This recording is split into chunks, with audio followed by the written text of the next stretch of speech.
Hi, morning YouTubers, here I am again with a lovely cup of coffee. It is winter, so I've got the old insulating mug out. Quick couple of shows here.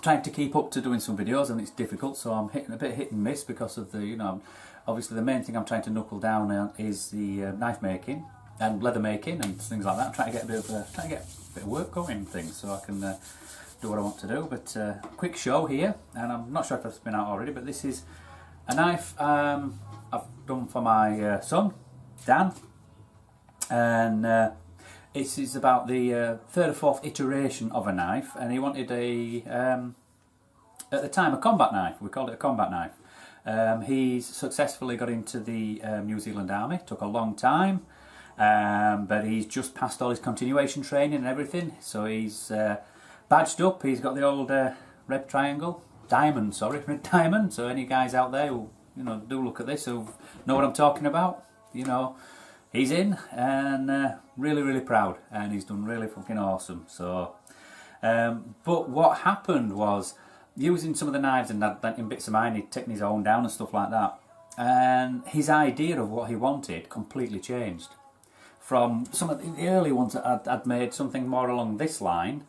This was one I'd actually made and heat treated. I wasn't keen on the bevels, so I've sharpened it, and I've still got to actually do a video on abuse of this one. I've done a couple of the clips and put three clips together to just show a bit of testing that I do on the knives. I just haven't got around to the third bit.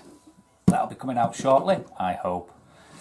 But anyway, I'll show you. This is where we ended up, and I've made myself a Kydex press. So this is actually my first Kydex sheath I've ever made, and Techlock that's fastened on the back at the moment. But he does have the choice. I've put plenty of the eyelets in. So obviously, if the Techlock doesn't work for him, depending on the webbing, I don't even know what they call the bloody web belts and stuff these days, but obviously that gives him lots of different options. Then the Techlock can be moved, or he can actually just paracord it on anywhere he wants, if he wants to be really wary, or if he actually wants to be really practical and sensible. But yep, so that's that. So really pleased, and there she goes. Very pleased. Thanks LB in the UK for the video you put on how to finish Kydex off. Very helpful. And obviously all the other guys, I've watched everything as always. I watch everything I can get my hands on, learn from what other people do, and take it away, practice, and then as you can see, hopefully I'm rather pleased. And as for the knife, here we are.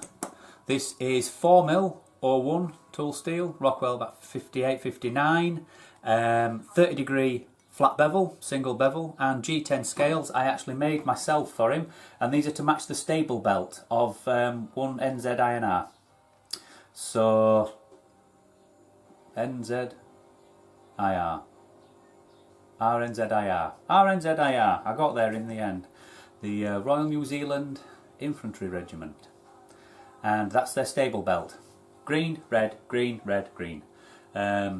I was wanting to actually put this slightly differently, but then what I realised was if I'd have done it the way I originally wanted, I actually did this by mistake. I put the scales on wrong. I don't know whether I was just ploughing on, thinking about what I was doing, which does happen a lot.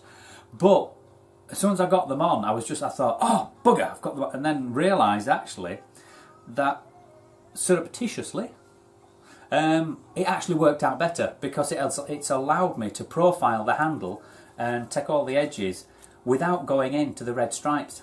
Whereas if I'd have done it the other way around and put the thinner piece on the outside, I'd have ended up profiling them both, and that wouldn't have given me the nice stripe effect. So hopefully that shows. Don't know if you can make sure that. Skull Crusher pommel. Actually it's for scraping things, but Skull Crusher sounds better. Whoa. But yeah, so that's on there. And very pleased. Very pleased with the old grind lines. And everyone I do is, apart from my name, has also got the last three numbers. So I hoped it might be I might be supplying the field knife to the New Zealand Infantry Regiment. Individualised, no less. Oh, bugger. Bloody paper. As usual,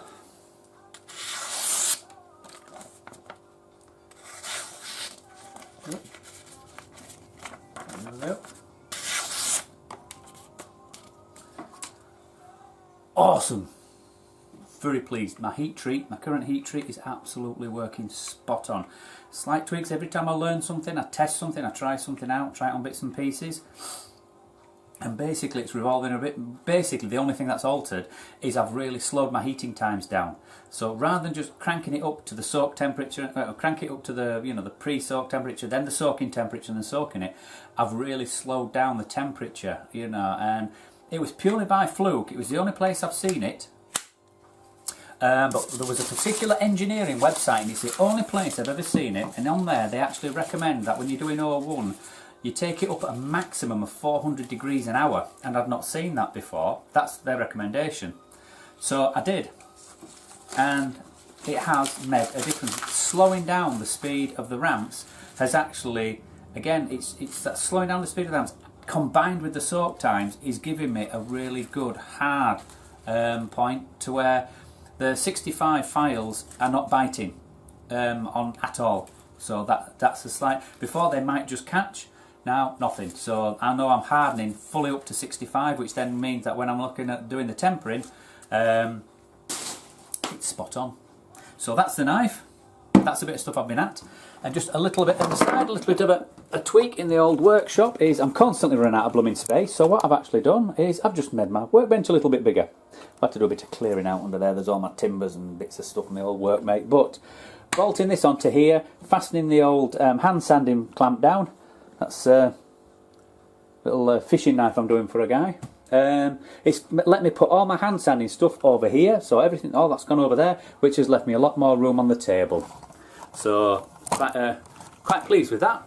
Relatively speaking, quite a small little job, but giving me a lot more space, so quite chuffed with that really. A little bit of effort, a lot more benefit. So that's where I'm at with that. So with that I'm going to knock off there, guys. Not a lot else. I've got a couple of other things in the pipeline. I'll show you the next time I do a video. So with that, thank you for watching. Don't forget, Bushcrafting NZ or Custom Knife Making NZ, Custom Knife Makers NZ on Facebook. Trying to get some, you know, trying to get some stuff going. As I said in my last one, trying to get some people to come together. Maybe we can increase our buying power. The type of things we can get hold of. Actually find people who can make the things we want if we can't make them themselves, like me. You know, all that kind of stuff. Get people together, do some teaching, whatever, you know, all that kind of stuff. Instagram, Bushbimbler, have a look at Instagram, Bushbimbler. And with that, I'll sign off and I'll crack on with my busy weekend. Thanks for watching, guys. Have a subscribe, have a like, have an awesome day, and look after yourselves.